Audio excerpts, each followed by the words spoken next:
Lakers balak nang ibalik si Davis sa power forward next season at Dallas Mavericks magpapalit ng mga role players. Yan ang pag-uusapan natin ngayon mga tropa. Pero bago yan mga tropa, baka pwede ka mag-subscribe sa aking channel para manalo kayo ng tropang basketball jersey. Maraming salamat mga tropa, let's go!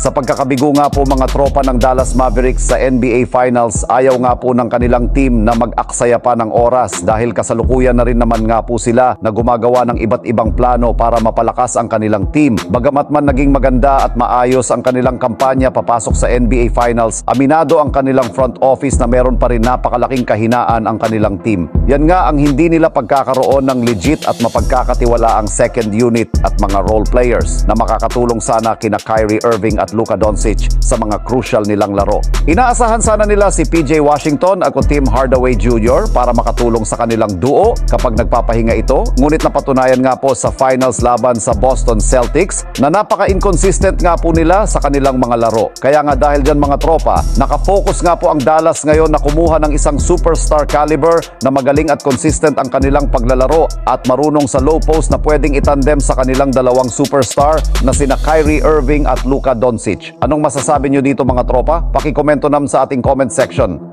Dito naman tayo mga tropa sa balitang opisyal na nga pong binalik si Anthony Davis sa pagiging power forward. Mukhang natauhan na nga po mga tropa ang Los Angeles Lakers at nakinig na din sila sa matagal ng hinihiling ng kanilang mga fans. At yun nga po ay ang ibalik si Anthony Davis sa kanyang dating position bilang power forward dahil dito nga po siya komportable at hindi bilang isang center. Well, ayon nga po sa report ni Ian Bendy ay binisita nga daw po ng Lakers ang mga top centers sa draft ngayon at posibleng maghanap din ito ng traditional big man sa free agency. Gusto nga daw ng Lakers na ilagay si Anthony Davis sa power forward position.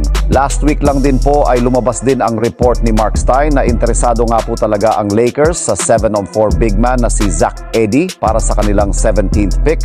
Ngunit madami nga nakaabang mga ngayon kay Zach Edey. Kaya naman kailangan ng Lakers ng isang backup plan dito. Kung i-connect natin ang mga balita na ito, mukhang seryoso nga ang Lakers sa plano nila na ibalik sa power forward si Anthony Davis. Kung maghahanap naman na nga po sila sa free agency, si Thomas Bryant, Andre Drummond at Jonas Valanciunas lamang ang masasabi natin na quality starting caliber centers. Naibalita ko na nga din po ito sa inyo mga tropa na interesado talaga ang Lakers makakuha ng big sa free agency lalo na dito kay Jonas Valanciunas. Subalit mga tropa, kung joker stopper nga ang hinahanap ng Lakers ay mukhang mahihirapan talaga sila na makahanap dito sa free agency. Ano ba ang masasabi nyo dito mga tropa? Pakikomento naman dyan sa ating comment section.